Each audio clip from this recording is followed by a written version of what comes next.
A good conversation can shift the direction of change forever. Would you leave it to chance? Join the authors of Design to Change and explore this series of conversations with designers and event owners. Driven by the need and conversations with event owners and event designers who use the event canvas around the world, this series explores the depths of conversations to elevate your abilities to look and act beyond the now. Episodes are hosted by Ruud Janssen, Roel Friesen, Dennis Lehrer, and Paul Rukens, with illustrious changemakers, designers, and pioneers in the field of design and beyond. To explore these conversations and additional content, visit designtochange.online. For now, let's start the conversation.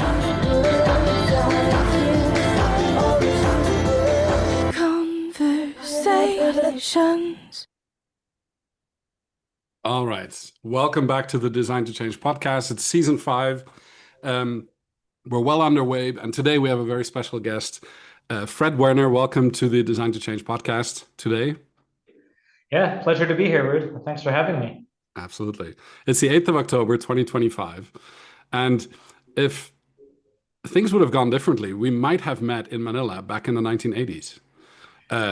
But maybe we did, maybe we don't, maybe we did not remember because we were, youngsters back then, teenagers going to the International School of Manila. And here somehow today, we are both in Switzerland, I believe. You're in Switzerland today, in Geneva, or where are you today? Yeah, in Geneva. Excellent. I'm coming to you from Basel in Switzerland, so we're only 2 hours apart. But having you on the podcast is something that I was really looking forward to. So thanks for taking this opportunity to join us on stage. Excellent. And maybe us growing up in the Philippines as kids might have something to do with the reason we ended up in the professions that we did. I like to think if you're a kid moving around a lot, changing universes every 2 or 3 years, you get pretty good at community building, or maybe you don't get good at it, but it's more like a survival skill. So maybe it's no coincidence that we're both where we are. I like that. And I'd like to come back to that in a moment. But before we do that, there's a question I always ask all of our guests, and you've heard it in the intro. And it's on the first page of the Design to Change book, the one that this podcast is based upon. And that question is, a good conversation can shift the direction of change forever. Would you leave it to chance, Fred? That's a good question. I think we've seen what happens when we do leave it to chance. If you look back at let's call it the internet age or the dot-com boom, I like to think if many of the conversations we were having now at AI for Good on what it means to be ethical and inclusive and safe and look out for privacy and make sure things are sustainable and that you manage the digital divide, those important questions were not being asked in the late 90s when the internet was exploding. And for better or for worse, we got the internet, which has many, many amazing things. But I like to think if we would have had those discussions earlier, things like misinformation, online bullying, privacy, all of these sort of pain points of the internet we have today might have been addressed in a different way. Likewise, when we had let's say the advent of social media, which I like to think as first contact with AI, devices optimizing for engagement. Again, if we would have had some of those conversations back then, maybe social media would be optimizing for your goals rather than engagement, right? I like to think that we have our 3 strikes, you're out. So this is our 3rd chance. So maybe those two eras were, let's say, warning bells, or they sounded the warning bell that look, now AI is too important to ignore, and we really have to look at these questions very, very carefully. Yeah. And luckily, we're having those conversations. We've been having them since 2017, and hopefully trying our best to answer that question. Yeah, no. For those that are wondering, so hold on, these guys went to school in Manila together, and now they're both in Switzerland. Just to be really clear, so Fred is the head of strategic engagement at ITU. Now, ITU is the International Telecommunications Union, 160 years young, if I'm not mistaken, Fred. Exactly. We've been doing some work with ITU back in 2015, 2016, I remember, for the International Symposium on Regulation, as it was redesigned at that time. And in your role back in 2017, when you started with the ITU, this whole concept of AI for good as a topic started coming on the radar, right? And you call it our third opportunity to see if we can get it right, more right this time that we did in the last, two kind of big cycles. And it seems with all of your success for the AI for Good Global Summit that you're hosting, that the fire hose of attention has turned into a tidal wave, as you mentioned it earlier in our conversation. So as an event owner, you must be doing something right. Yeah, we're doing our best. I think it might be a combination of doing something right, but also just a topic that's just so transformational and engages the public, especially now in a way that no topic has ever grabbed people before. We actually had one of our keynote speakers this year, Roman Yampolsky, an AI safety expert, and he kind of stumped the room where he asked, is AI the last invention we're ever going to invent? In the sense that what are we going to invent after AI? Because what we invent now will start creating its own inventions, probably better than we can in the years to come. So, that's really an existential question. I mean, if you go back to the origin story of AI for Good, in 2017, it was a very different world. I mean, that probably seems like an eternity ago in terms of AI years. At the time, you had AlphaGo beating Lee Sedol in the game of Go. You had IBM Watson being, sort of marketed as the next big thing on machine learning predictions, recommendations, that kind of thing. But a lot of the use cases that were being explored mainly existed in PowerPoint. So it was just use cases, right? Here's the promise, the fear of the promise of AI. What we saw changing very, very quickly, especially as we got into the Gen AI era that started in 2023, is all of those like use cases or hypotheticals all of a sudden were a reality in a matter of days. And that was really a shift that I think people were expecting and preparing for, but no one knew when and where it would happen. And as it so happened, it happened in sort of February, March of 2023, and it happened very quickly. And then we basically had to redesign or throw everything we knew about AI into the toilet and start from scratch again. So that was an example of a good pivot. Of course, another pivot, a major one, was when the pandemic arrived.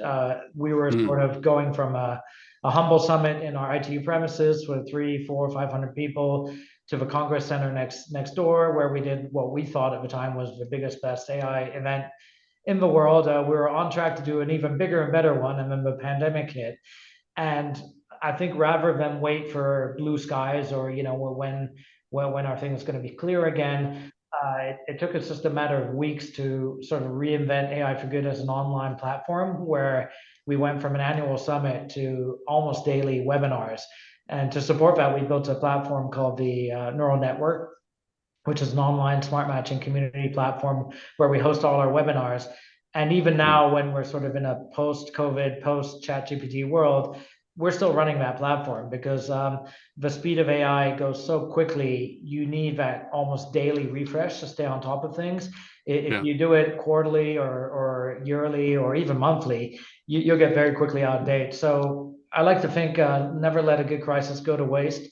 And building that neural network during COVID, which now has 55,000 members from 180 countries, really played to our strengths, so that when we came back to a sort of hybrid world in 2023, 24, we could use all of that knowledge to our advantage.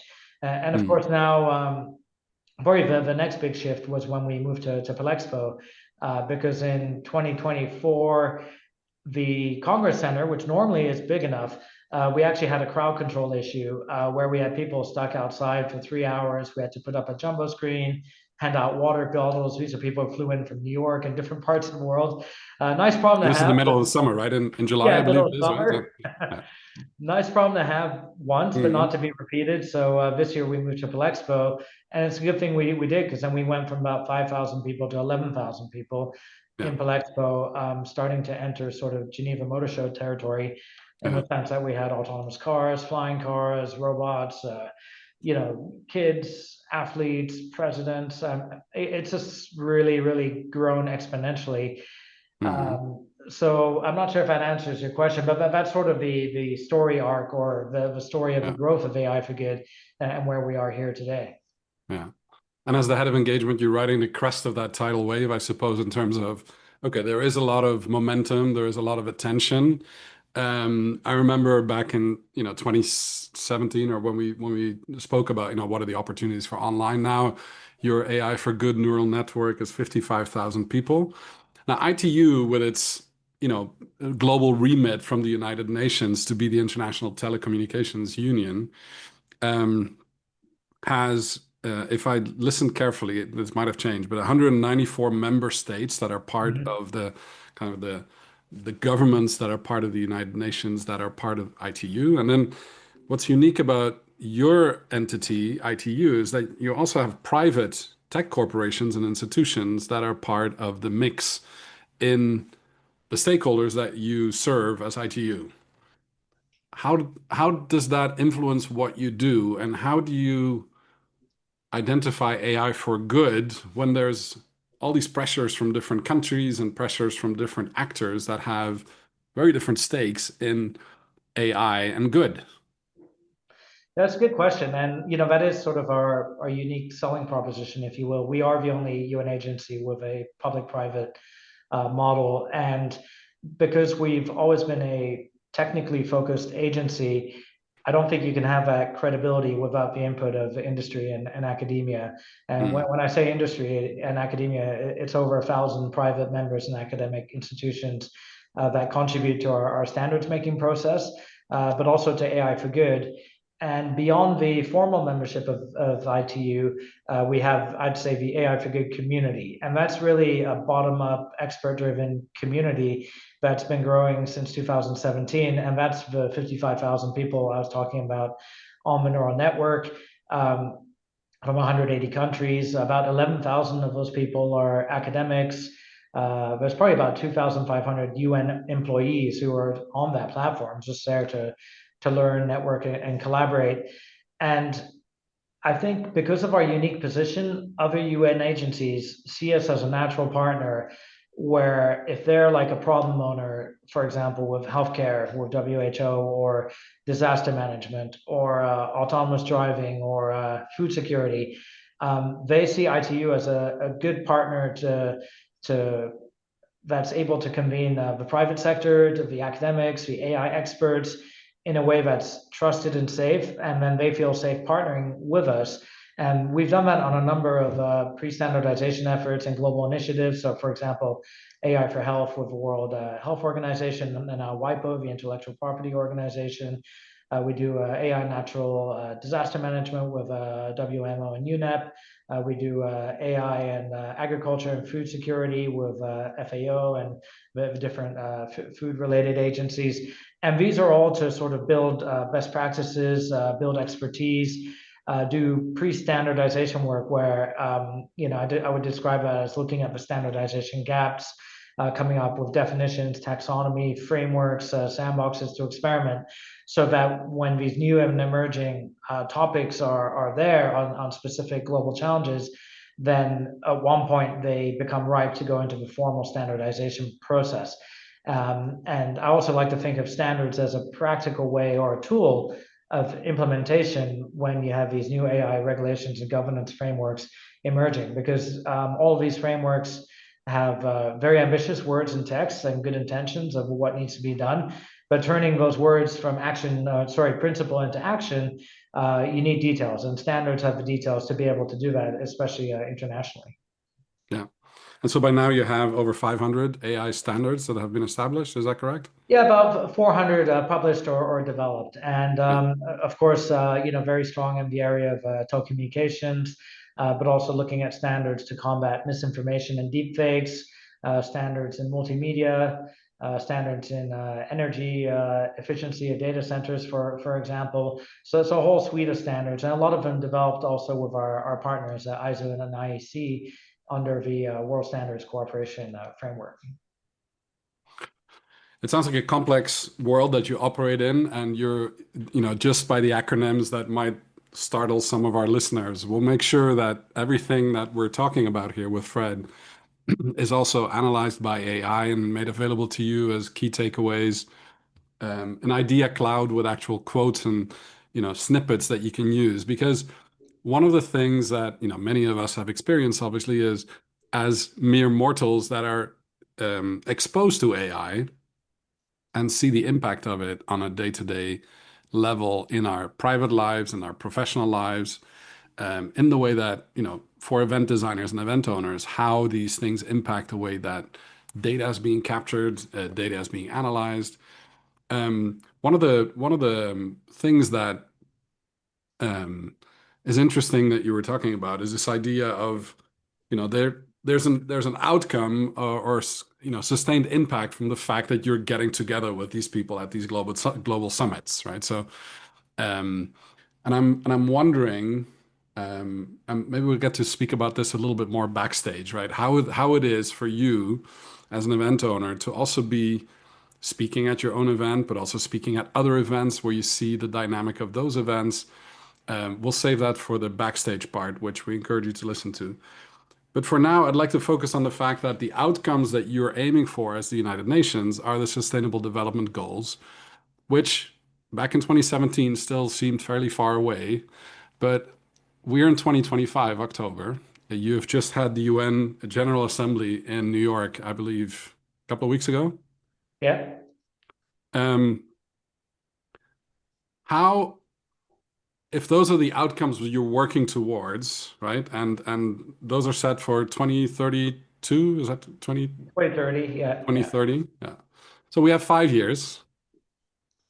How do you see, can you see measurable change or influx and momentum from the work you're doing with AI for good into making those outcomes more achievable for humanity? And no small question, right? I mean, Yeah. Fred deals with big problems and he has the help of AI. So how do you see that? Now it's 2025. We have 5 years to go.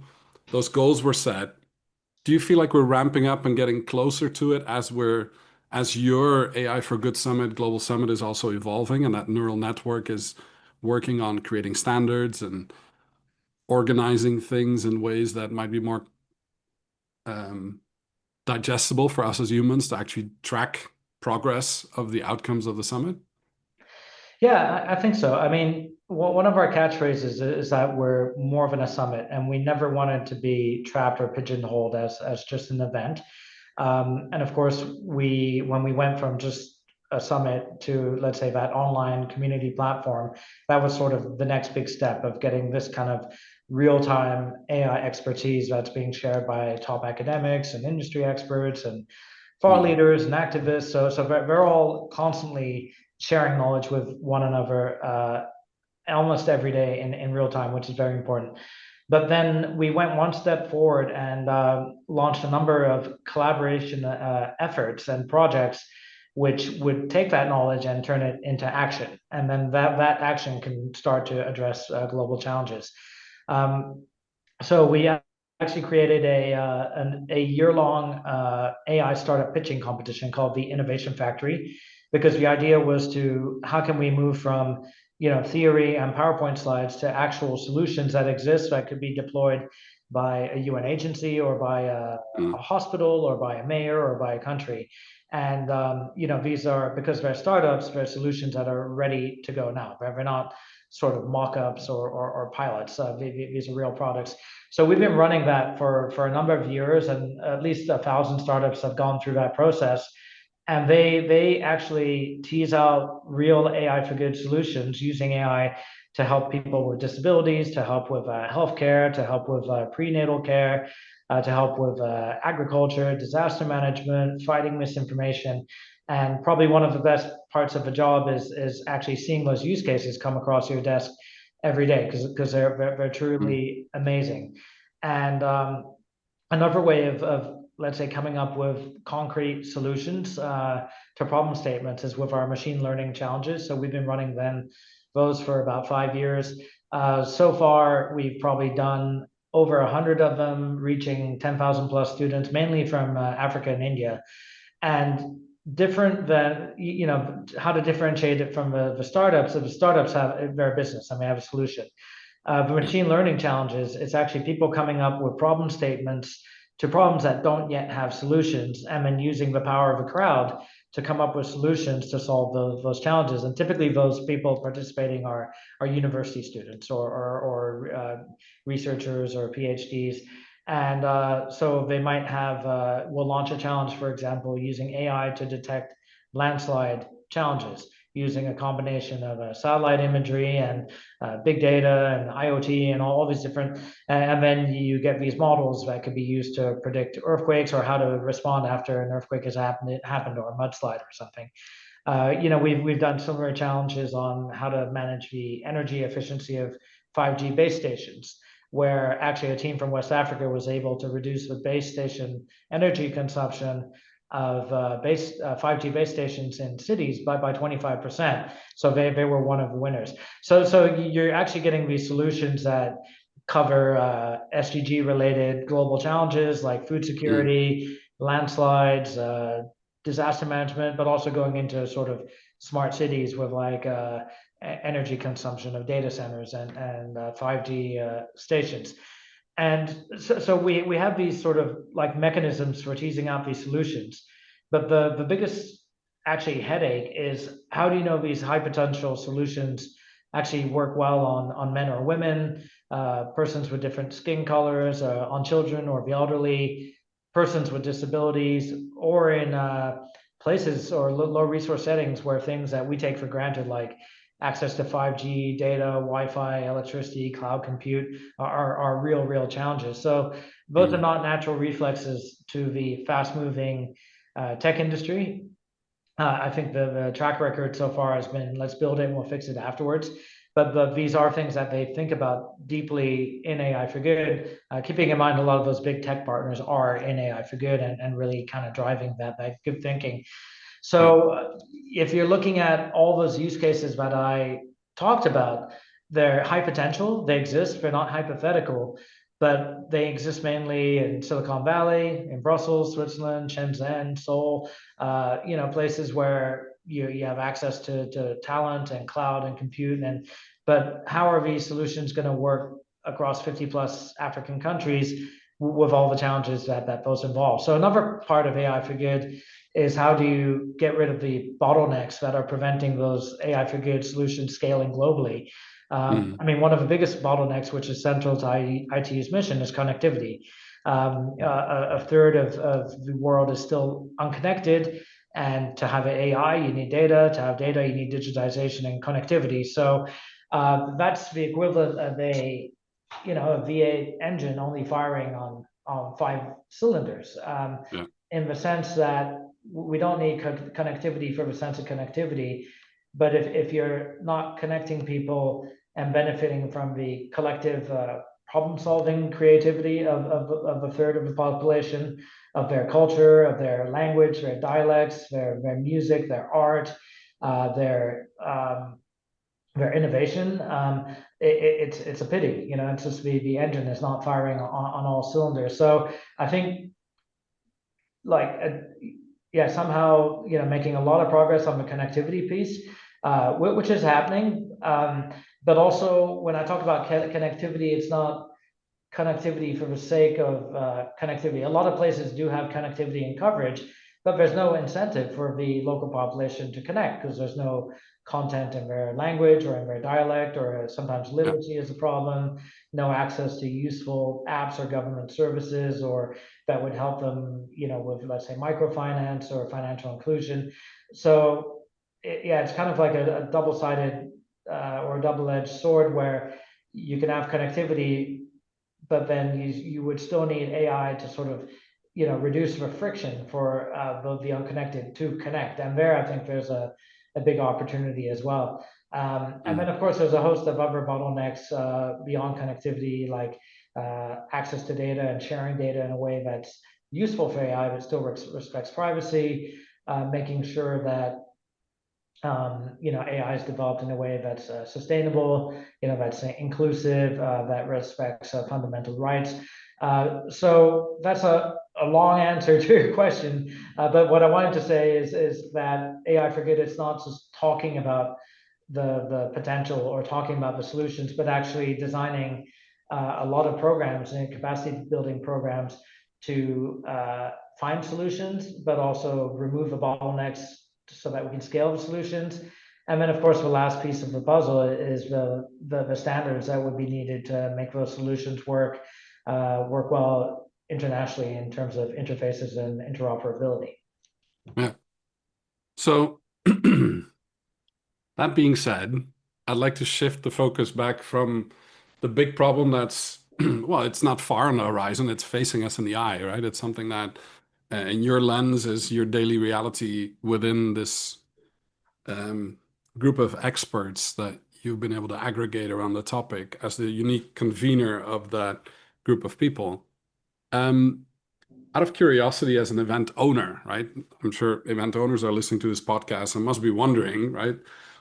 What's the business model or funding model that supports this type of like structure, right? The AI for Good. Let's take the summit for as an example, just because it's, here it has gone from a couple of hundred people in your premises to the convention center in Geneva to Palexpo, tripling, quadrupling, or five-folding in size, I think you just mentioned, right? In just a few years. In order to support that kind of growth, or let's say the business model of the event itself, right? Beyond maybe the UN budgets that you put to it initially, or how it's being funded, how do you attract that private participation without compromising the public interest when it comes to your set of stakeholders? How does that work from an event owner's perspective? That sounds it's an interesting business challenge, I think, right? Yeah, it really is. The business model, or the answer to your business model question is simple. There's no funding, so there never was, which is both a curse and a blessing. So the curse is you have to go and raise sponsorship money every year, but the blessing is that if you're not super relevant and competitive, you're just not going to get the funding. So it really keeps you on your toes. Yeah. And especially with the AI cycle, or the knowledge news cycle that's accelerating faster and faster and faster. And also the space has become extremely competitive, where you have the big tech events like Web Summit and South by Southwest, London Tech Week. They're all competing heavily in this space, especially for the top keynotes and sponsors.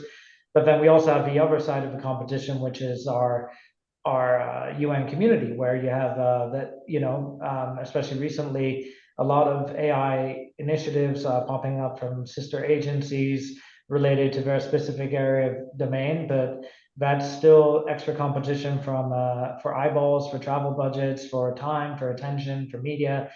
And then, of course, you have the big established process or events like Davos, or big sort of political processes like the G20 and OECD, and so it's a hugely competitive space. And what's interesting, and I've had this question from people who come to the summit for the first time, they're like, wow, it's like you're not a trade show, your event's not selling anything, yet you have a gigantic exhibit area. It's a free event. Apart from charging for leader passes, like general access is for free. That they think that's crazy, but we're also trying to be, as open and inclusive as possible. You have some of the top industry leaders on stage, but they're actually not selling. Like they're talking about, the technology and how it can be done for good. You have all the leading academics who normally would be at high-paying academic conferences. So it's almost like a paradox. Like it doesn't make sense. But then again, we've had to match the growth with the funding, because especially as living in Geneva or Switzerland, events are expensive. Floor space, services, production, and adding to the complexity that's more a personal challenge with myself. My benchmark for other events is not other UN events or international organizations. For me, it's the production level you would see at Davos or at South by Southwest or Web Summit or these big events, because that's where I'm competing, at least when it comes to media attention and keynote speakers and sponsors and exhibitors. That's the competitive space we're in, even though we're a UN event. So the model is actually quite simple. It's sponsors, corporate sponsors, but also member states, foundations, sometimes universities, NGOs, and that's supplemented a little bit, but not a whole lot, by leader passes, which are basically VIP passes, which would give access to social events and VIP dinners and that kind of thing, and a leader lounge as well. So I like to describe it as a bit like the Davos of AI, but instead of being very exclusive, it's very open and inclusive. And so really trying to thread the needle between being large scale, having extremely high production value, having a world-class agenda that's going to attract media interest, but also, actually, I think one of the things that's unique with our summit is on the same stage, we'll put, the CEO of Salesforce, and then maybe a kid from India who, has a AI-powered prosthetic arm, with an Indian startup, and having those two on an equal playing field and everything in between. Yeah. And I think that is the charm, but also the like what you said, the level of inclusivity that you're able to create because of that model is by definition probably the thing that made it grow so quickly. Would you say that's right? Yeah. I think if we would have done it, let's say the traditional, I don't want to say there's several pathways we could have done it, like the traditional, let's say, UN event way, which is more kind of meetings based, and let's get everyone around the table and talk, and quite often that's the choir preaching to the choir. The fact that we, I think, started a bit outside the system, and we started with the experts and really built a very solid technical community. We did that first, because I think on a topic like AI, if you're not leading technically and you don't have the top AI experts there, like you said at the beginning of the episode, a lot of people talk about AI, but not very few people actually know about it and are in-depth researchers or leading labs or winning awards or touring awards. So building that technical credibility bottom up, I think was key. And if you build that, I think the rest follows. If we would have done it the other way, sort of a top-down approach, first of all, it would have been too early in 2017, but also by the time it would have been right, you'd have a very crowded field where everyone's waking up to the fact and jumping on the bandwagon and saying, "Oh, me," and then all of a sudden you're fighting for crumbs, kind of thing. So, yeah, I think that whole bottom up, expert-driven, community-driven approach, almost like a grassroots approach, was definitely key, because at one point it just gets to a size where it's kind of undeniable, and then the other pieces fall in more naturally. When you on a personal level, when you joined this mission, right, from your previous role, were you suspending your disbelief that AI would actually turn into what it is today or what it might be in the future? Or were you convinced that that tipping point was imminent and about to happen, and so you had to hurry up to build that foundation? Which camp were you on at that time? Yeah, I think we were definitely in the we need to wake up and wake up quick camp. And if we don't do anything now, we'll go back to the first two scenarios I talked about in the, at one point, there's no putting the toothpaste back in the tube, it's out. And even though the use cases were just what they were, use cases, more hypothetical, I think it was just kind of like this exponential thinking where it's like, well, if we're here today, and I think the people working on the team had been in tech long enough to see these kind of inflection points where things accelerate, you could kind of see that AI at one point is going to accelerate and keep accelerating. And then it's going to affect every part of our lives, whether we like it or not. And something had to be done. I think the core team working on it in 2017 was very much aware of that. The only thing is we didn't know if it would happen in 3 years, 10 years, or 30 years. I think it's a bit like where we are with quantum computing today. Like, it's always 10 years away. But I think then it was kind of like, okay, that whole 10 years away, yeah, now it's different. Now it's different. Things are starting to move. But having And said you're that, folding, sorry. saying that, you're folding quantum into this as well. Is that what I'm seeing? Yeah, so Or- this year we had a quantum for good track at the summit. And in terms of timing, I do think we are at the point with quantum computing where we were with AI in 2017, where you just see things starting to converge where, okay, now there might be some meaningful movement on this. Again, we don't know 3, 5, 10, 15 years, we don't know. But that doesn't prevent us from starting to think about, well, what kind of use cases would there be to solve global challenges? What kind of policy would be needed? What kind of standards would emerge and be needed?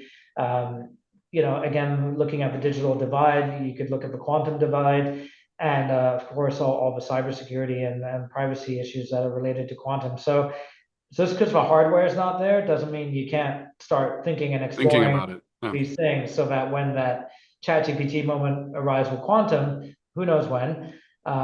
Actually, some people say it may have already arrived, but people are just keeping it quiet because why would you tell anyone if you had quantum supremacy, right? But that's a different story. That all of the world's passcodes are now crackable. Yeah, it could have already happened. Yeah.